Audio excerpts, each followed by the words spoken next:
Let's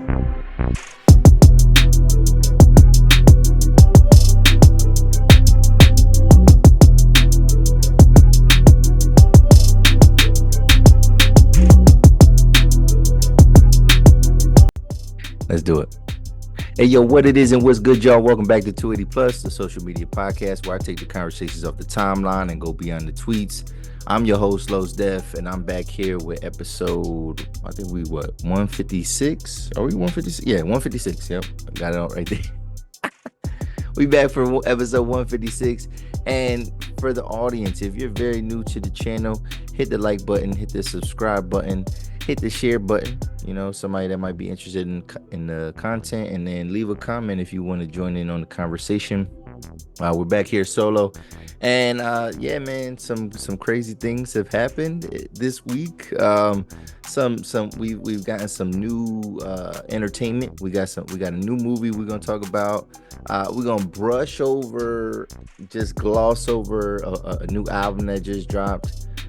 We're gonna fill it in with some other type of things too, just this is going on, maybe some stuff in the sports world, and then we also gonna kind of dive into the world of politics a little bit. And again, this is not a political podcast, but we just kind of recapping what we saw, the reactions of social media in general, and really trying to dig into what's happening here. So with that being said, you know, we're gonna start with the incident with Trump, right? So last Saturday, okay.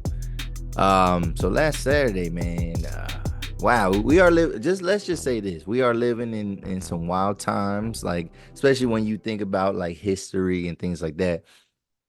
And it's been a long time since we seen, like, the public has seen an assassination attempt on a president, right?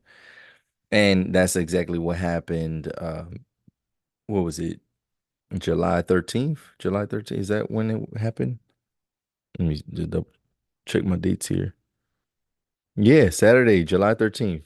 It happened July 13th. So, man, so they tried to get the president up out of here. Former President Donald Trump up out of here. He was at a rally in Butler, Pennsylvania, which is some way, it's more so like Western PA, like out kind of near Pittsburgh. And yeah, it was an assassination attempt. Now I'm gonna just say, before we get into like what happened and things like that, I'm gonna just say the initial reaction that I had.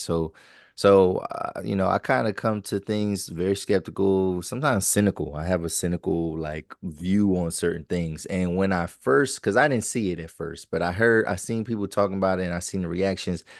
And what I was seeing in terms of reactions was a lot of people saying that it looked fake. A lot of people saying that it looked fake, that it looked staged, that it didn't seem real.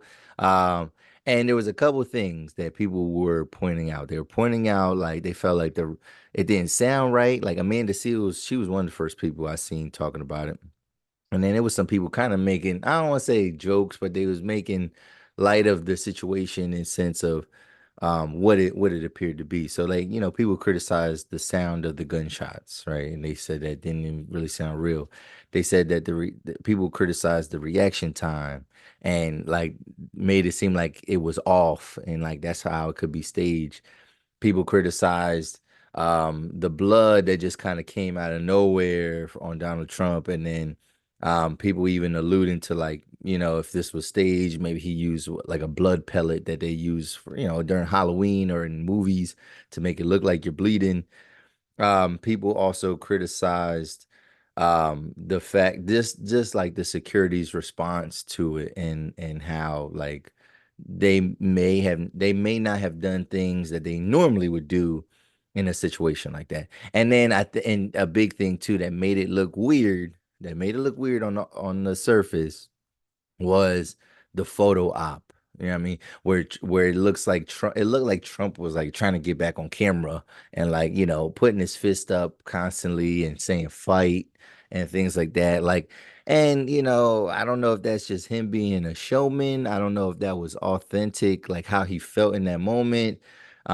Did he realize, even in the face of, I mean, because he's a shrewd businessman. So like, the type of person that can turn a negative into a positive. Did he see in that moment quickly? Did he say like, "Oh, I gotta make this into something," right?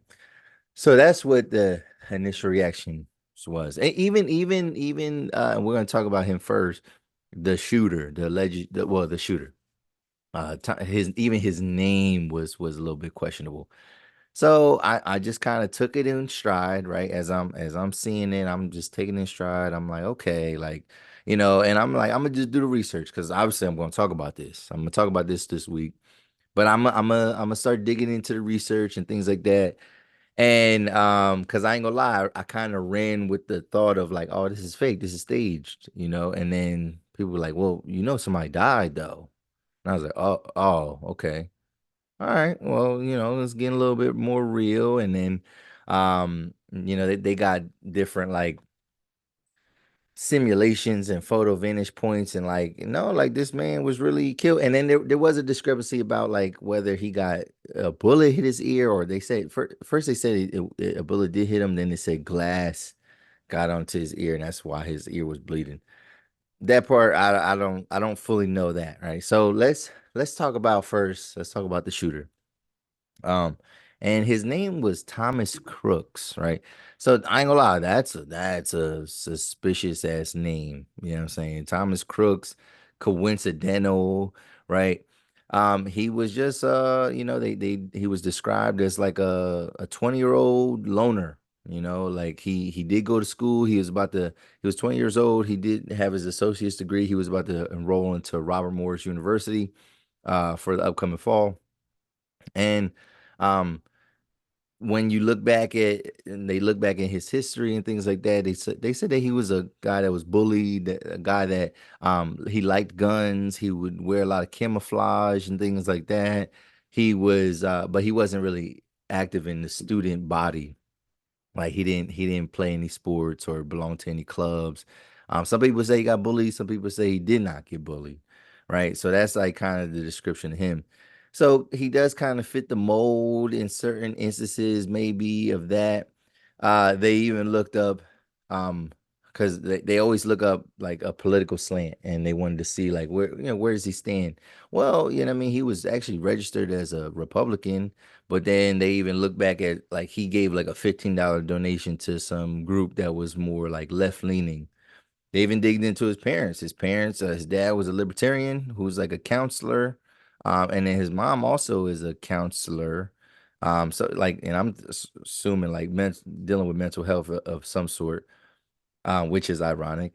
And but his mom was registered Democrat, so like he kind of had different ideologies possibly than his own parents. But when they researched like kind of him, he didn't leave a big paper trail, which it's for investigators, it's that's kind of frustrating because a lot of times when something like this goes down, there's a long trail. And the fact that he's younger, the fact that he's a Gen Zer, he's 20 years old, they don't always I feel like they don't always move with discretion. So like, I mean, they don't even realize it or they don't even care. So like they said that he didn't have any like crazy like Google searches or anything like that. He didn't have anything that he didn't have no manifesto where he wrote about all these different things. So they're trying to figure out motive. And I think the motive was just maybe he just didn't like Trump. Maybe he just was like, yo, I'm getting this guy out of here. I don't know if he thought he was doing a service. I don't know if he wanted to be infamous. I'm not too sure. I'm not too sure. But that's kind of the background on the boy Thomas Crooks. But what happened was they only announced that he was going to be in Butler on July 3rd. So 10 days. So this guy had like 10 days to kind of put this together. And the only thing that they had evidence of was that he bought a ladder at Home Depot. And but he used his father's gun, so he didn't buy a gun. So it's not one of those things about like background checks and things like that. Like he used someone else's gun, which I would be sick, bro. I would be mad as hell if I was the father. Like, damn, bro, like, yeah, I mean, like you could borrow my shit, but like you can't be out here doing all type of craziness, whatever. And so yeah, so that's Thomas Crooks. I mean, that's some background there. In terms of there's like there's like conspiracy with it. There's a fishiness that people have about this. And mainly I think a lot of the fishiness and the conspiracy where people like Candace Owens has come out and said like, oh, it's an inside job, it kind of lies within the failures of security, right? Of the Secret Service, of local law enforcement, things like that. So where this guy was positioned was within the range of where snipers and counter snipers, they call them counter snipers, like Secret Service agents that are like looking out after roofs and stuff like that to make sure that there is not somebody that's trying to take out the president. Like this little building, this little shed, this little thing that he was on, it was more bigger than a shed, but it was like a little building. It was within the range of where they were supposed to be protecting, but they did not have somebody on that roof. They did, ironically, though, have people inside that building, and they said that if had they had somebody stationed on the roof, this wouldn't even happen. It would have looked clumsy. He would have looked hot, or whatever, right? Um, so that makes it look fishy. Some people even feel like the way they didn't necessarily like they didn't. It took a little bit to remove President Trump from the stage and even allowing him to get his shoes because you could hear that on the mic. Let me get my shoes. And that's where it's weird too, because it's like maybe he just doesn't want to walk with socks on, but it's like, yo, if your life is in danger and you're the president and you have mad money, like I don't think your shoes shouldn't be a major priority. Like I don't think that should be even your concern. Like if somebody is trying to kill you, like you should be like worried about getting out of there. So that looks kind of weird. And then yeah, like it wasn't like you see him duck down, and so it's not like he was bleeding right away, like off of the shot. Like you don't see like blood coming out of him. So that's why people feel like when he ducked down and the Secret Service like piled on top of him, that like perhaps this was planted or yeah, I don't know. I don't know. That part of stuff I can't get into because there's a lot of he said, she said until we get the facts. I can't, I can't dispute too much of that. Um, there was also fishiness in the sense of they said that people there was reports that people saw this man on the roof. They saw him on the roof and they were like trying to motion and signal to law enforcement like, hey, there's somebody on the roof. Hey, this suspicious guy. And that they knew about this guy, like they knew about this guy on the roof, and then they didn't take the shot. There's even reports that say that they had the shot, like they had an opportunity to take him out, but then they didn't. Like they nobody gave them the call to. And I just think that's weird. That part is weird because the Secret Service are basically they're police. They're just like special police, right? And so just think about how law enforcement works, right?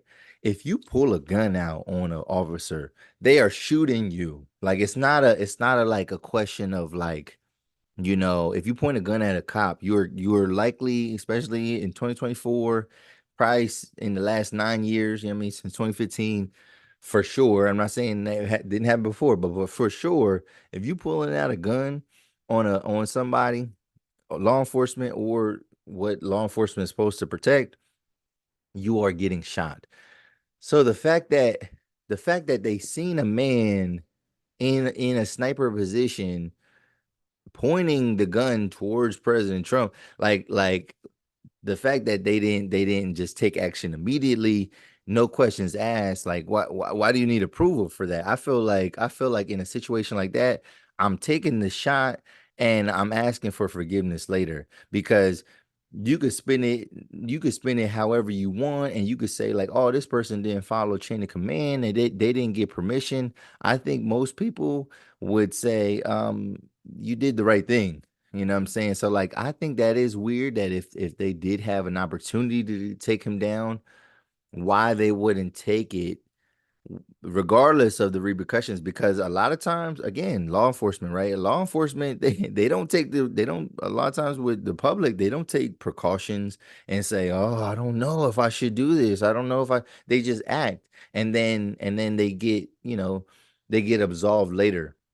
So why wouldn't that logic still apply for somebody as important as a former president, right? During a speech in a public venue, why wouldn't that same precedent take place? Why wouldn't it be like, okay, somebody's pointing a gun at the president, we got to take him out, boom. But this hesitation makes it weird, makes it weird. And then just the fact that they weren't positioned they weren't positioned where they probably should have been positioned. It's weird. And so like right now we're getting a lot of back and forth, he said, she said between law enforcement. They're blaming Pennsylvania local law enforcement, state troopers, and things like that. They're blaming the Secret Service for not doing what they had to do. They're looking at um, more federal bureaucratic agencies that are in charge of these type of things, and they're saying like, hey, no extra requests for protection were made. So it's a lot of like, well, he didn't say this, but he said this, but he didn't say that. There's a lot of that, a lot of finger pointing right now. So until we kind of dive, kind of sift some of that out, it's gonna be a lot of speculation. So I do think I do have some, like I said, like what I just said about the fishiness. I do feel all those things make it weird. To say it was staged though is different, is why I do not agree with that. I don't think this was fake unless we, unless nobody sees Thomas Crooks get buried, and they got some type of like uh witness protection unless something like that, in which we won't even know if that's the case. It's hard to say it was staged. Now, to assume or to go into the conspiracy of like, is it an inside job? Was somebody complicit within the administration, or within the security, or within the police? That's a whole nother story. And again, that's something that I can't, just being on the outside looking in, that's something that I can't prove. But it would appear to be like there's a lot of weird like foul play. And it's just unprecedented. Again, we never seen nothing like that. And then but yeah, the fist bump by Trump, I don't know, man. That was weird to me. But I really, now I feel like, I ain't gonna lie, like no matter where you lie on the political spectrum, that event alone, that tragedy, that incident alone is likely to win this man an election. Like I mean, like so to say that it did, whether it was put together as a way to do this, that's literally going to be the end result. The end result is going to be positive for Donald Trump, and he might win based off of that. There was some questionable headlines though. One publication said, "Are black voters going to lean towards Trump because of like him almost getting harmed by gunfire?" And I'm like, that's racist. Like that, like let's call a spade. That's a wild question to ask. Like, do black people relate more to Trump because he got shot at, or he got shot? And then, people making jokes and stuff. They using like 50 Cent memes and little video. They're making like little AI videos, putting Trump's face on people, and making it like Trump is this gangster, which I don't like that pandering weird stuff either. Some of it is funny, but again, we talk about the president of the United States. I can't speak to his toughness and like whether he's man enough to take a bullet or anything like that, because I ain't never take no bullet, so I can't speak on that. But it just, again, some of his actions are a little weird. Amidst this, then his a lot of his cases are starting to get dropped, right? I don't know if that's a sympathy thing, or if these certain dismissals were already in the works, but we see that like some of his cases around are starting to get dismissed, and it just raises some eyebrows and things like that. So what are y'all thinking? What are y'all thinking about this whole Trump assassination? Now, I did see a video that he literally, like, if he wouldn't have turned his head, he would have got hit. And even after people shouted that he was the shooter, Thomas Crooks, was on the roof, he still had a minute and a half to get his shot. Now he's not a professional. I mean, he doesn't even have military background or anything like that. So we can see why he missed. But like the fact that three other people got hit, I mean, he shot five times. The fact that three other people got hit makes it like, okay, it was definitely real. So we can't sit here and just say like, oh, this was fake. It was real. It's just, did Trump have something to do with it? I mean, that's a risky thing to say too, because it's like too many bad things can happen. You know what I mean? Too many hoops. We gotta jump through too many hoops, and it's too risky. Especially again, if somebody died, that means that these rounds were fatal, and lethal, as opposed to it being just some type of like, rubber pellet or something like that. So also with Trump, he announced his running mate. It's a man by the name of JD Vance. And so we're gonna start hearing a lot about this guy, and we're gonna start hearing his name a lot. One thing to note is that JD Vance at one point in time, he was a quote unquote never Trumper. And there's a lot of quotes going around and even Fox News has even displayed this type of stuff about all these things that he said against Donald Trump, and why, and that's going to be probably a debate point. And that's going to be a point that the Democratic Party is going to kind of hone in on, like, oh, you got this running mate that don't even support you for real. And maybe he's an opportunist. Yeah, I mean, you're giving him this big opportunity, and he's just taking it, but he don't really side with you, which I feel like that would be the Republican Party's business. That don't got nothing to do with anybody else. But we're gonna start hearing this name, and they're gonna start digging into who this person is. It just feels like a house of cards, man. Just the show House of Cards, but like literally a house of cards, where it just feels like, we're seeing a lot of like inner dealings and inner workings of stuff, and handshake deals and backdoor deals. And we'll see where it results to. But let's move on. Let's get off of the politics. And I do want to talk about something that was ridiculous. I won't say something else, but something that was pretty ridiculous. So let's talk about let's talk about let's talk about a movie, man, that has everybody talking. Has everybody in the uproar. So your boy Tyler, again, I'm saying your boy Tyler Perry dropped a new flick, right, on Amazon Prime this time. Amazon Prime. So he has some type of, maybe some type of partnership, some type of deal with them.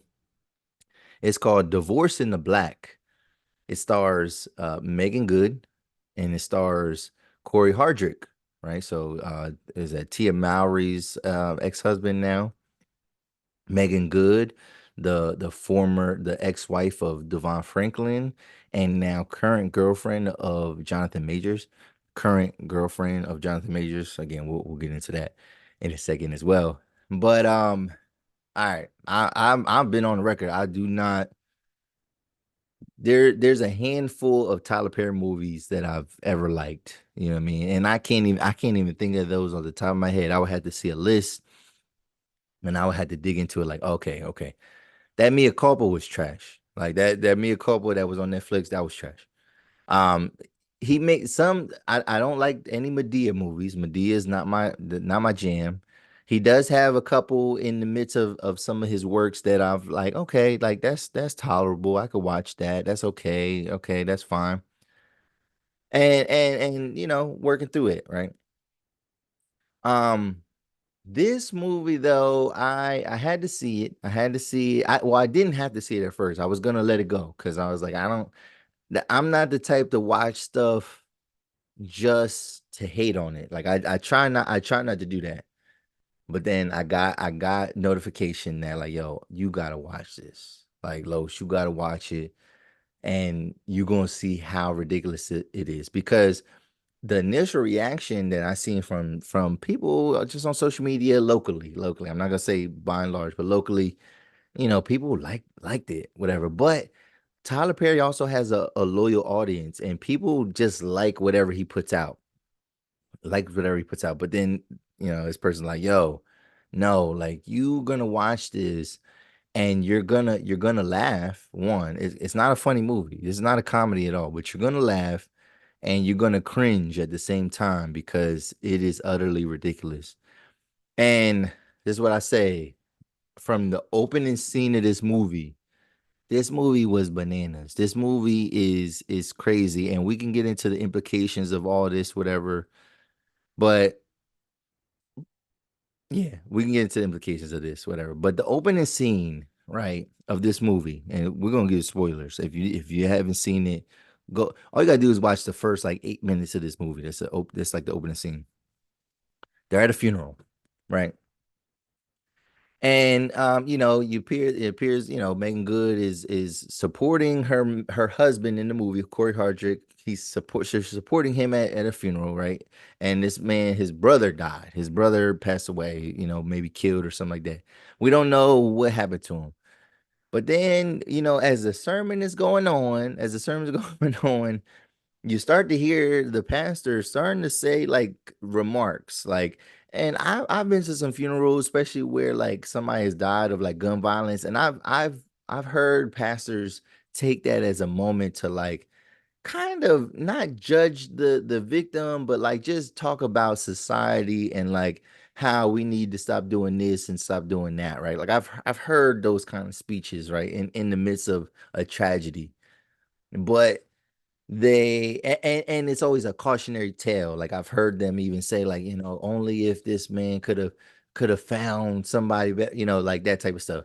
That's not what this pastor was doing. This pastor started like like basically making like judgments on the dead person and saying like, oh, like he even prepared, had this whole scripture, about like basically like, you get what you get, like, you get what's coming to you. So then this angers the family. This angers the family.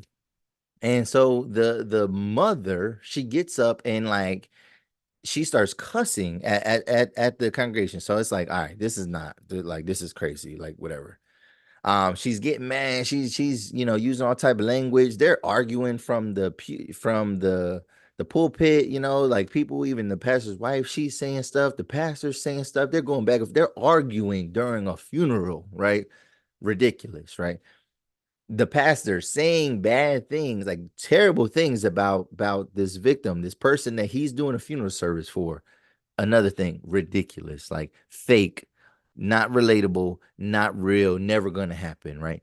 And then you start to see the lady start to strip her clothes off, right? So I'm thinking like, oh, she wants to fight, because that would have also been ridiculous and wild, right?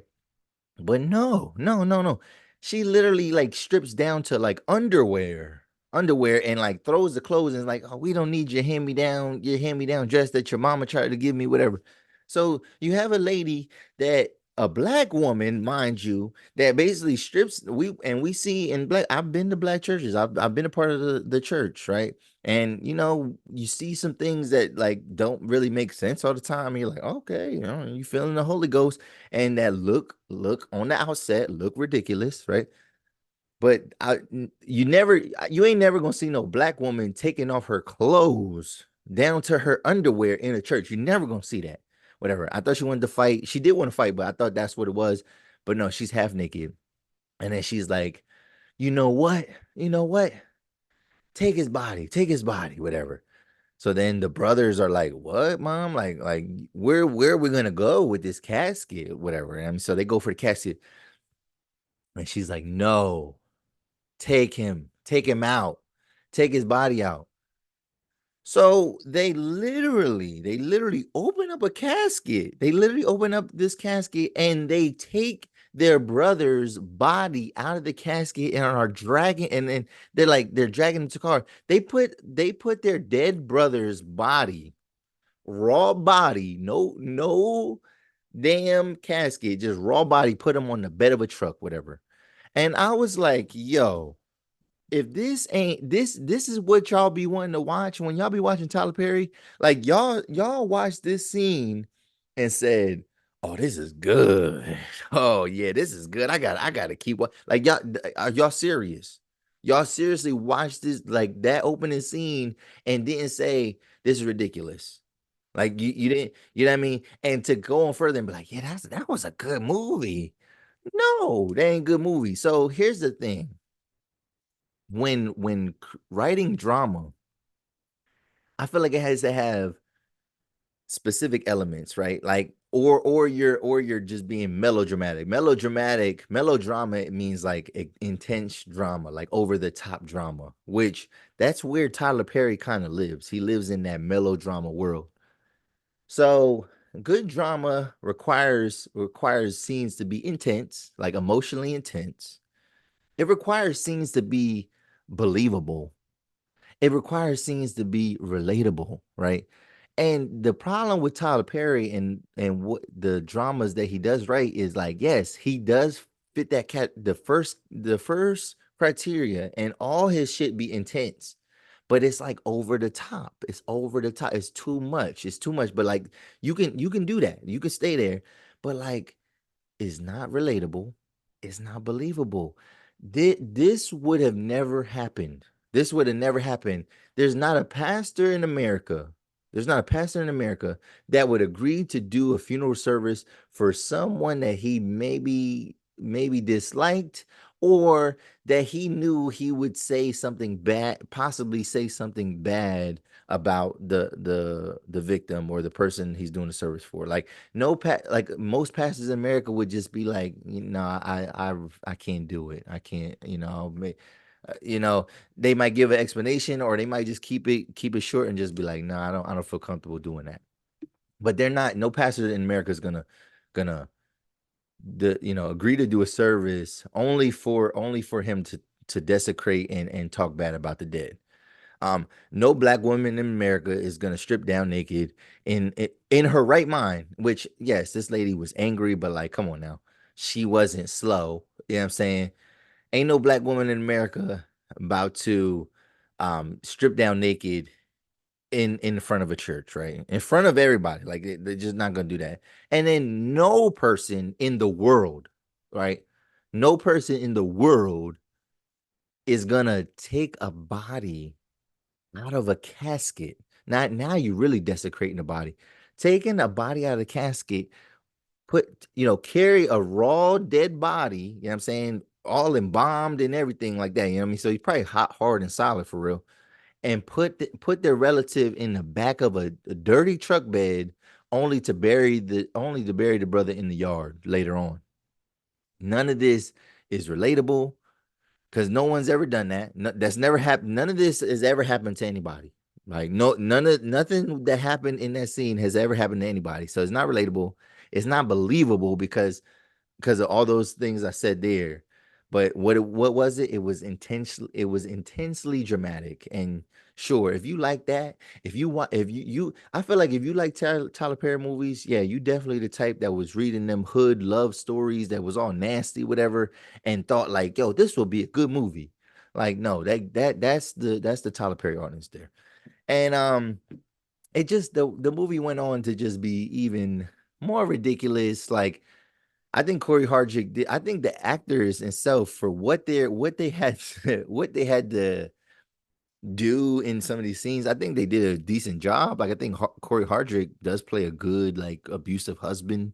Um, I think Meagan Good plays a good battered woman, right? But like it just wasn't believable. It just wasn't believable. I don't like when we have certain writers and directors and stuff like that when they try to go over the top with like popular like sayings and language, and like it just like the dialogue at times was like really cringy. There was again, a lot of stuff it just would not happen, right? Yeah, we have battered women all the time that go through things, but like she literally had a friend that wrote down a list of all the bad things that her husband did to her friend. And it was like, what? I mean, you had this abusive husband, Corey Hardrick, disrespecting his wife's friend in front of the husband's face multiple times, and then the husband really didn't do nothing about it. Like that's not gonna happen. Like there's just so much in this movie that was just like, yo, are you serious? And then when we speak to like society and like what we need and things like that, yes, Tyler Perry, yeah, I mean, does employ black actors, but like other studios were doing that too.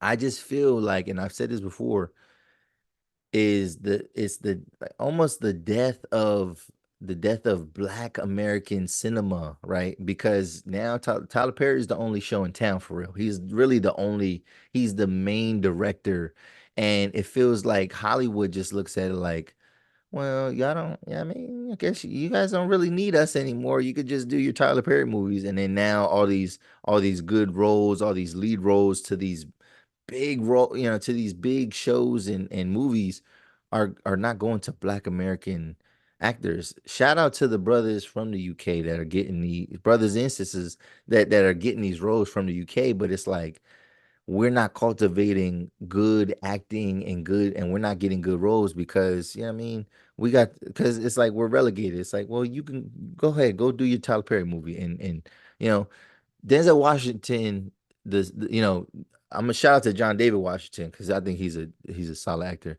But like, we're not getting another Denzel no time soon.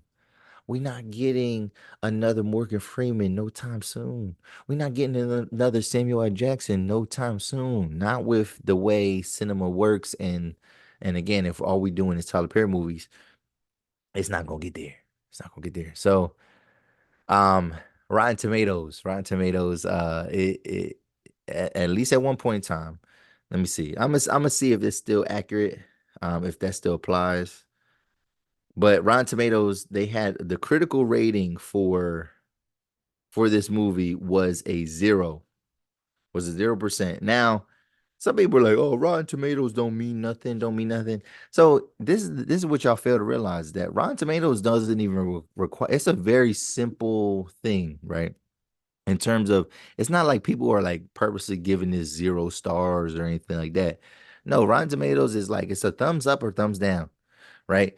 And then based off of like reviews, that's how they score it. So like it's based off positive and negative reviews. So it means that if you have a 0% critic score, that means that it has zero percentage of all the critics that commented, 0% of them gave it a positive review. Let's see, divorce, and I'm just checking this real quick. Divorce in the Black. Oh my God. Let's see. Did we go up? Oh yeah, no, yeah. So out of, and it's based on the reviews, based on reviews. The audience score has gone up. It was only at a 54% the other day. But yeah, the tomato mom, the tomato meter is out of 11 reviews. It's only 11, so it is a small sample size, but none of these critics gave it a good review.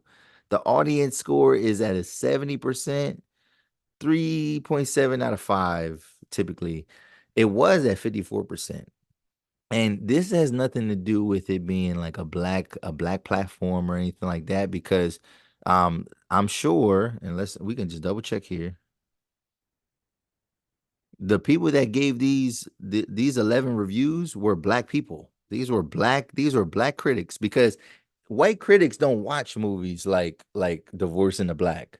So for somebody to be like, because I seen Angela Yee on her morning show was like, well, that's why we need, she was talking about the 0% score, and she was like, yeah, that's why we need black platforms to be reviewing our stuff. And I'm like, yeah, but see, that's why you're misinforming the public. That's not how Rotten Tomatoes works. It's not about it being white reviewers discrediting black stuff. No, these are black. All these people right here, all these 11 reviews of critics, these are black critics that gave it a negative score. So it's not the platform. It's what it is, right? Now, yeah, 54% was pretty low. Now again, 70%, it might be some people like just trying to buck the trend and trying to be like, oh no, no, we gotta support it. We gotta support it. You don't gotta support that movie, man. That shit was whack. That shit was ridiculous. Um, and I'm telling you, I can go without another Tyler Perry flick, man. I'll probably skip the next one until somebody told me to watch it because they was like, yo, you got to talk about it. You got to talk about it. Tell us what you think. And I was like, all right, well, I'm gonna watch it, and it disappointed.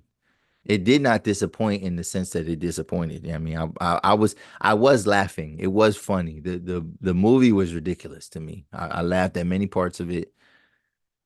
Go see it for yourself. If you're curious a little bit, maybe what I said, maybe I'll deter you from going from going to watch it, but maybe not. If you wanna do a little hate watch, a little you wanna laugh, that's one of the funniest movies out right now. So also amongst this or amid this, we seen Megan Good. She went viral. She went viral, and I think she's probably doing like a press run. You know what I mean? Like that's why these all these people was around. So there's a clip that's going around that shows Jonathan Majors, Megan Good, and Michael Ealy. Now, this is what they said. They said that the video clip was cut short, and prior to this incident, Michael Ealy does greet Jonathan Majors, says what up to him, right? So that is Megan Good's boyfriend. But the clip that's going around is how Michael Ealy, he not only greets Megan Good, but he embraces her and lifts her up. Like, and it was this super long, weird, awkward embrace. And Jonathan Majors is standing there looking like, that looks kind of weird. It looks very weird to the public. I don't know. The only type of person that could probably like hug your spouse, girlfriend or wife, you know what I'm saying? Or even a girl that I'm just talking to, right?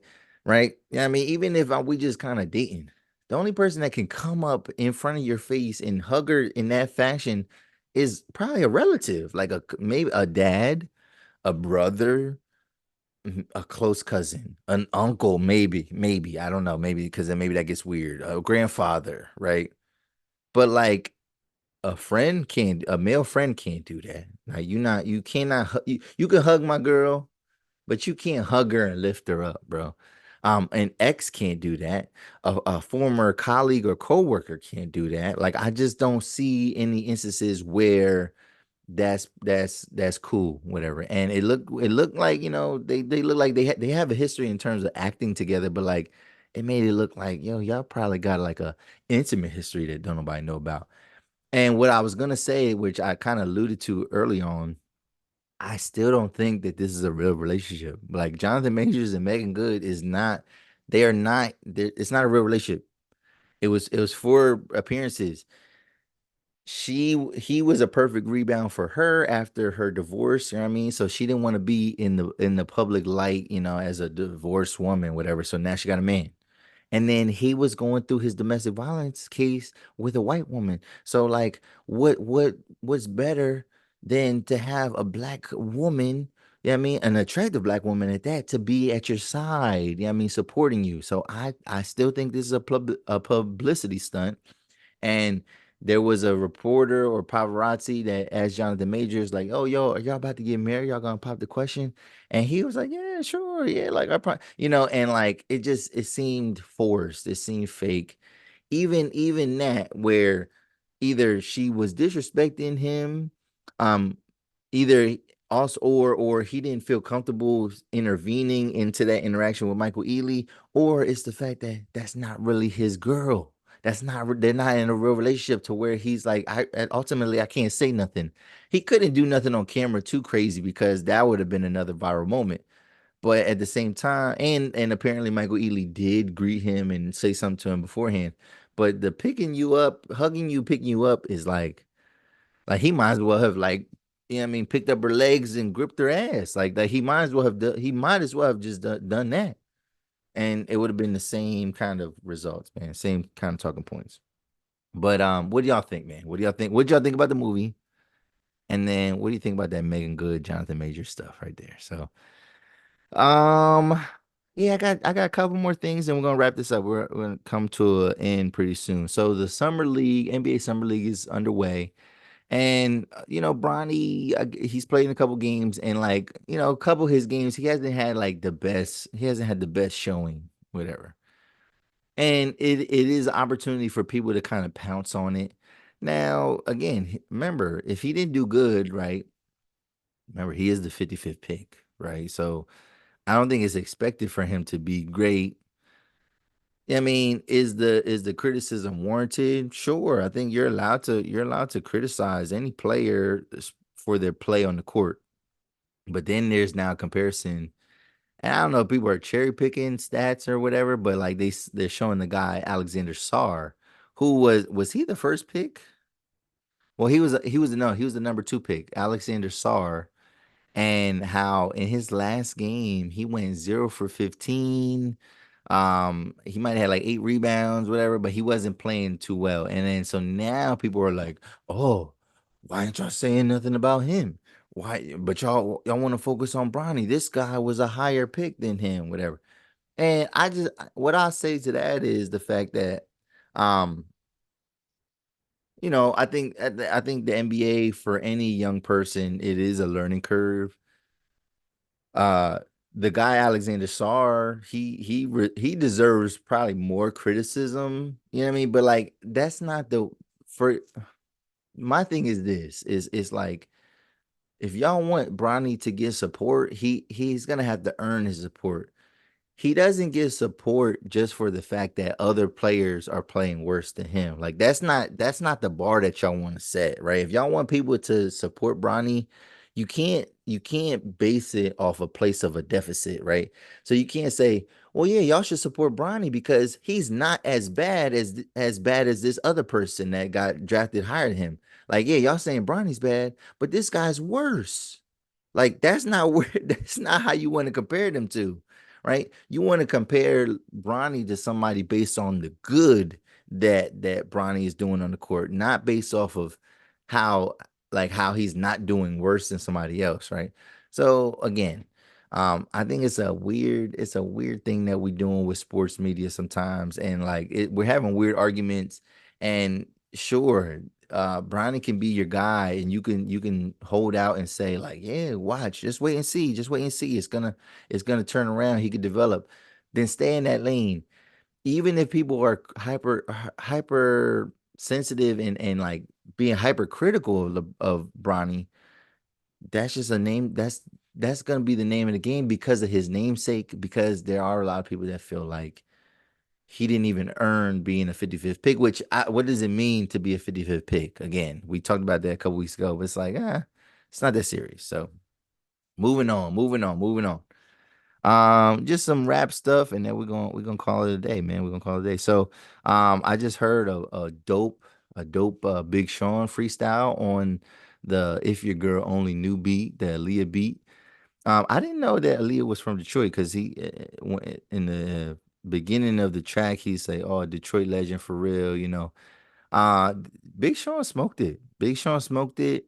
Big Sean smoked his. He had a verse that came out like the same day that Like That came out. So Big Sean is just. I seen this funny video that was like, "Yo, if only if Big Sean knew about shared calendars, right, or something like that," and basically like talking about how his timing just seems to be off whenever he puts out something of quality. It gets overlooked because when he decides to put things out, like and people like tend to like overshadow him because it's these like big viral moments, but like he is a really good rapper. Big Sean is still nice, like he still got it. It's not like his pen has fell off or anything like that. I'm telling you, I still think that he should have took Kendrick out. The chance that when he had a chance, he should have took him out, right? He was playing around with it. He was just thinking like, no, because when you think about it, right? You think about the 2010s.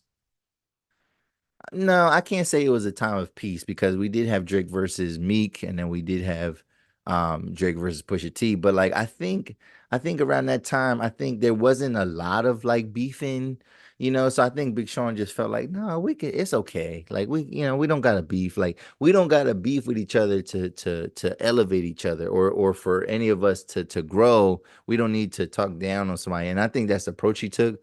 But Kendrick is a hater. Like Kendrick is like a closeted hater. And for people saying that I don't have, because he said I don't have a hateful bone in my body on Meet the Grams, he does because all his Drake diss is like he was really feeling that. He was really feeling everything that he said. And but Big Sean, no, man, he's a good he's an excellent rapper. I've seen him in concert. I have not seen a rapper rap and perform the way I've seen Big Sean. Like he actually he sets the bar for me when it comes to rap performances in a concert. Um but he has bad timing. Hopefully, man, hopefully, maybe he got some new music coming out. And if he does drop new music, hopefully he drops it when it's just his project that's out and he don't gotta like, manufacture a buzz around something else that's like going on big. Like his buzz can kind of generate on its own, hopefully. And we'll see. And then last but not least, and I don't have a deep dive on this yet. And I might not give you a deep dive on it, but the new Eminem album came out. The Death of Slim Shady. And I had to tell you, I have not fully listened to Eminem album since I was a teenager, since I was a kid. So not really a big Eminem fan. That song Houdini that came out, I didn't like it. It just reminded me of like some of the Eminem tracks that I thought were gimmicky and corny and things like that. So I just didn't care for that song. I didn't, so we can kind of chalk that, right? Like it's like, yeah, I didn't care for that. But this new album, because I saw some bars go viral, I decided, so and they went it came out last Friday, and the bars were like viral like the same day. So I was like, "Oh, let me hear this. Let me hear this." And I'm gonna say this.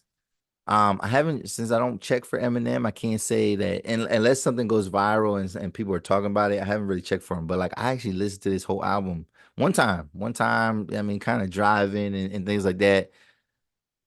Definitely bars is up there. Bars is still up there. He can still rap with the best of them. I thought he had some cool flows, like, and it was bearable. Like it wasn't unbearable to listen to. It was like okay, it was not bad. Like I was like okay, okay. Like I said rewind, had me skipping back and restarting tracks because I'm like, oh, what did he just say? A lot of clever bars, a lot of points where I was like laughing or like, damn, oh, he said that, whatever. The beats were decent, you know what I mean? Other than that though, I still think that Eminem could. I think he could. I think he's earned the equity in rap that he can do. Like this was a concept album in terms of like the content, but like I think that Eminem can really take some risks, man, and experiment and like play with some new sounds. I wanted, I didn't see the production credits or anything like that, but like when Metro Boomin reached out to him and said, "Yo, I want to work with you," like I want to hear Eminem on a Metro Boomin beat. I want to hear Eminem. Maybe even Eminem, he don't gotta rap like the singing rapping type of stuff, but like let me hear you hit that triplet flow that like some of the southern rappers be hitting or something like that. Like make a song, make this album was all about like calling the like basically the Gen Z and the subsequent generations after calling them soft and saying that they're cry like that's what this whole album was about. Like calling maybe even coming at millennials a little bit, but definitely Gen Zers just saying how sensitive they are and like this is like an anti-cancel culture type of album because he's dropping names left and right and things like that. But he does well. There's some good tracks on there. Um, will I listen to it again? I might if I felt like doing a deep dive review, I would listen to it again. But like it wasn't bad. It wasn't the worst I've ever heard of Eminem. It's just that Eminem, he does not make music typically for me. He doesn't make music for like what my aesthetic or my vibe or what I'm kind of looking for in music. He just doesn't, typically do it. But from what I listened to, I can't hate on it. I can't hate on it. He did what he does, and he's probably gonna be number one this week. So we'll see. But what you think, man? What you think about just things that's going on in the world today? The Olympics are about to start. Can't wait for that. Back to school is right around the corner, man. So parents, you only got, maybe this is a bad thing, maybe it's a good thing, but you only got a couple more weeks of your kids, eating up all the groceries, while you at work or complaining about their boredom. Like you only got a little bit left for that, and then their ass is going back to school. But let me know what you think, man. If you're still watching, I need you to hit the subscribe button, hit that like button, leave a comment, share the content, be a part of the conversation. Let's help the channel grow. I'm your host, Los Def. This is episode 156 of the 280 Plus podcast, y'all. I'm out.